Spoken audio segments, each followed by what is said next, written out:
YouTube?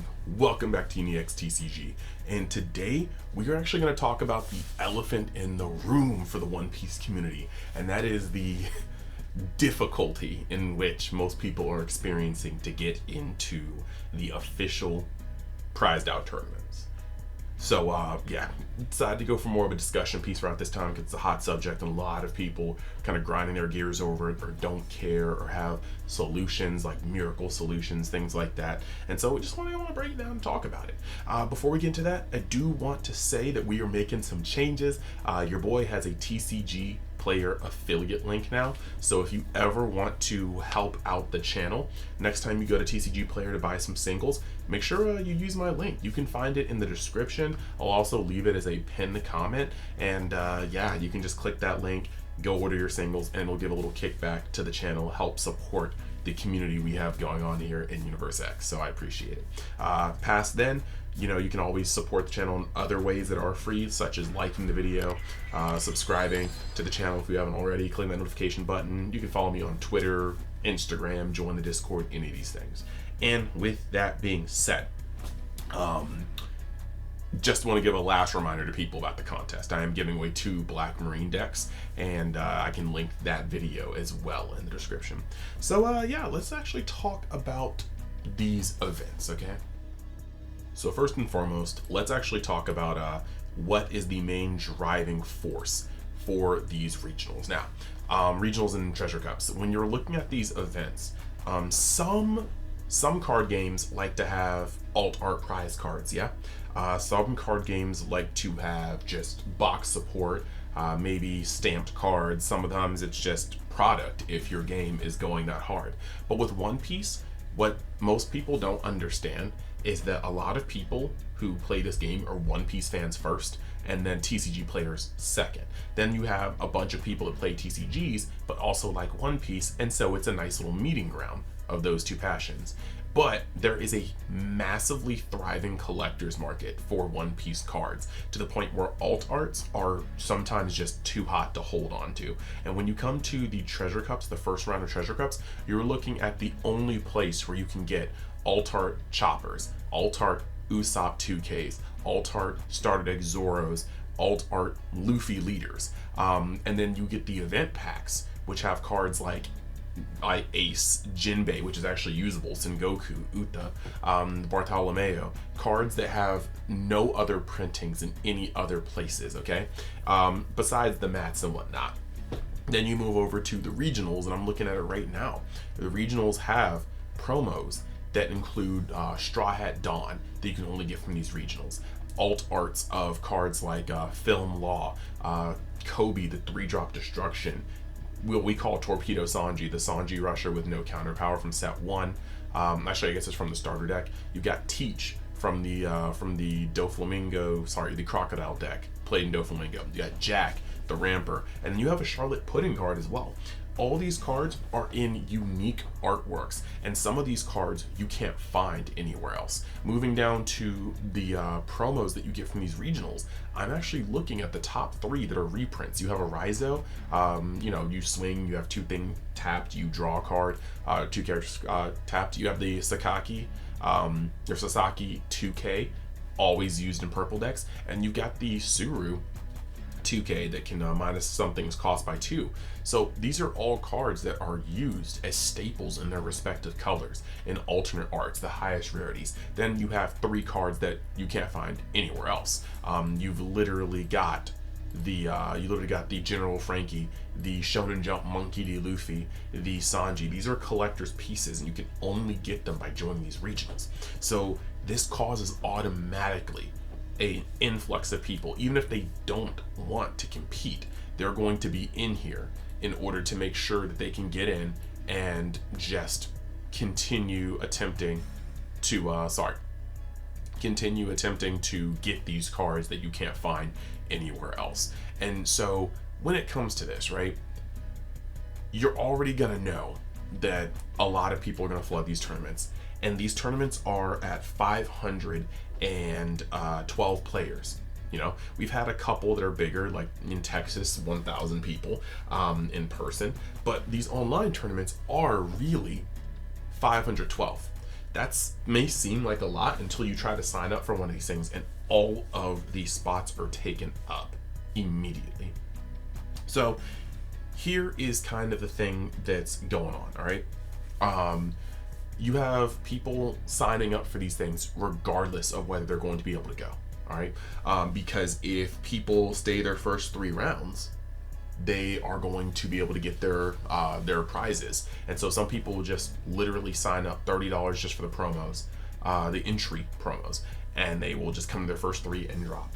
You have people that sign up to go to places, and even if they cancel, like I've kind of talked about on the channel, I was supposed to go to the Illinois regional, and my grandfather passed away and his funeral was the same weekend. So I had to contact the TO and let them know that I couldn't go. And I tried to do as early as possible, but I know at that point it's impossible just to be like, hey, we got 1 spot coming up. Who wants it? So even when people back out and give the correct notice, you don't necessarily have a way of getting those spots out. And people will flood the registration regardless of whether they can go or not, or attend or show up to full capacity because they just want the entry, or they just want to make sure their spot's not taken. And we have heard a lot of solutions to these problems from everybody, ranging from all sorts of things they can do. I've heard in particular somebody's like, well, they should just double the cap. Okay, well, I'm going to just put this simply. That is such a not quite clear way to resolve this. You can double the cap. You can make it a 1,026 player event online. But the thing is here, you first just look at the logistics. Every time that you are doing these online things, you have the amount of money made, right? You have the amount of money made by the people coming in. It's 30 people, and I'm just gonna put this out here in numbers that people can actually kind of understand, right? You have to pay the venue, the TOs. You have to pay the TOs to run this event. Their businesses too. Their time is important. The judges that they have to pay are important. The people organizing these things are important. The ticket sales, you have to give money to these people. So even if you pay $30 to enter these events and all 512 people sell, that makes about 15,000, right? 15,360 is the exact number I got. You also have to understand that you are also sending at minimum participation pricing to all 512. And if you think about that, usually shipping with tracking, technically there is tracking so that, you know, these packages can be found, you're really looking at no less than $6 per person, which automatically takes off an entire fifth of the pricing right there, just or the cash that the tournament actually generate itself. Like, I'm not trying to make excuses because lots of people will be like, well, they're a business, they should, but everything takes a bottom dollar transaction. The more people you have to ship out to, like, yes, you can make more money by having more entrants, but you're also making a larger order of shipping, and that's a metric that does have to be taken into consideration. The other weird parts about it is that in person, when you have 1,000-person tournament, any type of tournament, when you have a judge call, right, you raise your hand, and what happens? A judge sees you and they come over to you. In a online webcam event, what you are now doing is you are putting that you have a judge call and what table you're in, and then the judge has to see that in the forum, and then the judge has to go over to that. But it's not like in a physical room where you see, like, okay, there's a judge here and a judge here, that judge got that table, so I don't have to go there. Sometimes there can be mishaps, crossovers. You can go to the same place as somebody else. There's just like a lot of ways the wires can cross. It's a lot more jumbled to have a judge staff online than it is in person, and at least in my experience. So with that being said as well, you are now kind of looking at 2 of the metrics that kind of get a little hairier when you're going online. The other thing is the number of rounds. I'm okay with an 8-round, 9-round tournament from the comfort of my home. It's fine, especially with best of one. And these are already 512 person tournaments with that sort of thing. Now, the moment it goes up to 1,000, I do need you to understand, especially with best of one, 1,000 people, that makes 500 or so tables, because you just divide it by 2 to make the amount of tables. At this point, you are really looking at potentially if they keep it at 8 to 9 rounds, fairly janky results.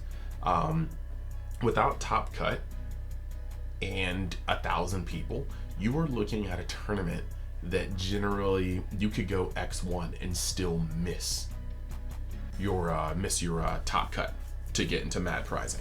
So there is a little bit to say about that. It may not be the environment that you think it is, just increasing the cap. Now in person, these tournaments are a lot less regular, but in person, you then have to get way more into logistics when it comes to the venue, how much the venue costs, how many people the venue can hold, and you'll start to see, like, imagine going down to play in the Treasure Cup in Miami. I was there. Do you think that room could have held another 500 people? You'd have to actually separate the rooms between that. That room was pretty packed just with the 512 people that signed up for it.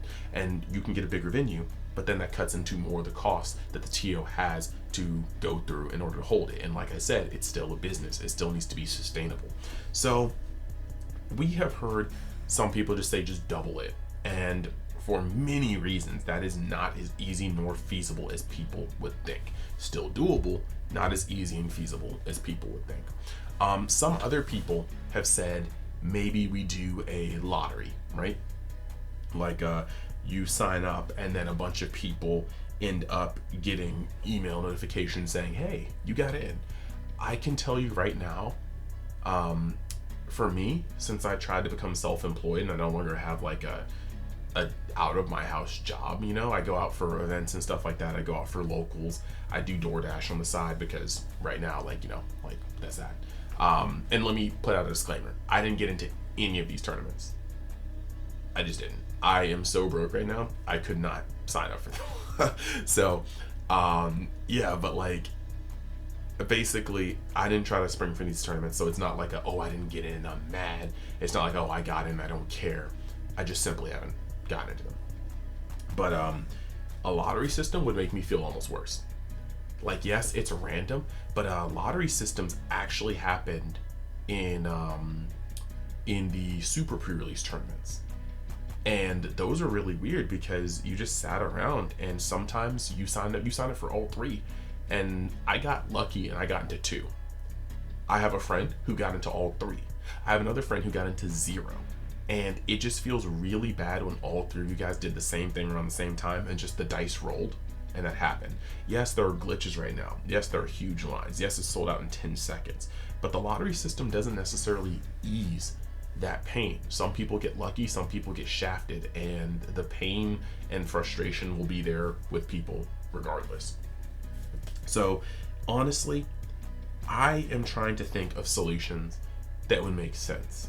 I was kind of wondering if maybe there could be an allotment for, like, let's say they release 3 regionals in 1 month. Yeah. Yes, you want a shot at as many competitions as you can. But if this is a problem and the cap refuses to raise, and you know, we probably won't see a shift in scheduling until 2024. Just the way it's set up, these things are normally like events planned in like 3 to 4 month chunks, you know?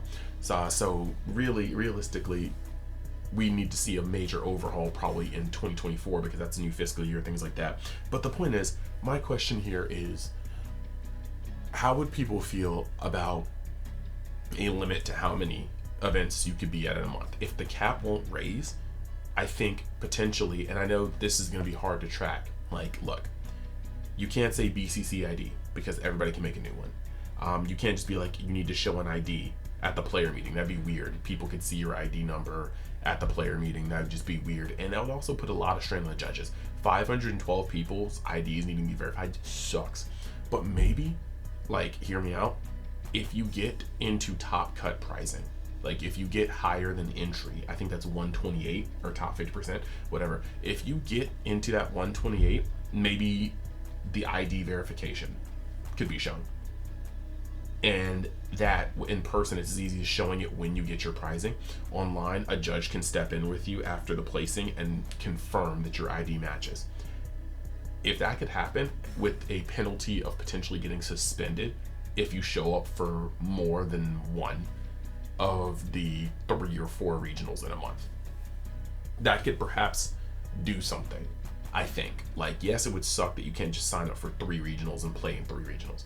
But at the same time, you play in your first regional if you get in it, and then there's room for other people to sign up for the next one. And yeah, there are going to be some people that still get in there and just skis for the entries. But I think it may help alleviate some people, because you don't want to risk getting in there, having a good run, and then having to show your ID and being shown that you've already topped, and and that won't even alleviate all of it, because if you're, no offense, if you're scrubbing out repeatedly, then you skate by every time. So even I don't know a good thing. I'd have to sit down and think, and maybe we can make a part 2. But I want to know, in your own thoughts, how we could fix this problem. Let me know what your thoughts are in the comments, and I would love to hear how it would work. But right now, it just does seem like it's going to be pretty frustrating, because you have so many exclusives, so many alt arts, and so few ways to get them. And at this point, a lot of people are feeling like they'll just never be able to play in competitive online events. And the whole point about online events was supposed to be accessibility. And if it's not accessible anymore, that kind of defeats the purpose. So let me know what you guys think. Past that, I'm going to roll the Mystic TCG ad reel. If you guys are looking for good places to buy cards, you can buy lots of sealed product. You can pre-order sealed product for this game, Battle Spirits, Dragon Ball, Pokemon, Yu-Gi-Oh, anything from Mystic TCG. They have their brick and mortar store in Missouri where they're located.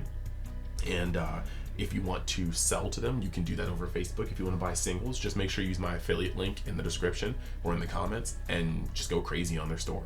So that being said, let me know your thoughts in the comments. I'd love to hear them. Thank you guys for listening, and I will see you in the next video. Later. So let's talk about Mystic TCG, your one-stop shop for all your TCG needs. On the site, you can buy or pre-order plenty of sealed product for plenty of games. Just make sure though, if you're pre-ordering, to give it 3 to 4 months in advance to start looking, because sometimes the product is indeed hot, supply and demand, And then if you want to buy singles, go on tcgplayer.com. There's going to be a link in the description where you can buy for the best value. And if you want to sell cards or collections, you can message them on their Facebook site so you can get the best bang for your buck on any type of way you want to buy or sell cards. And then while you're at it, you can use the code UNIXTCG at checkout to get even more of a discount. So hey, what are you waiting for? Check out Mystic TCG today.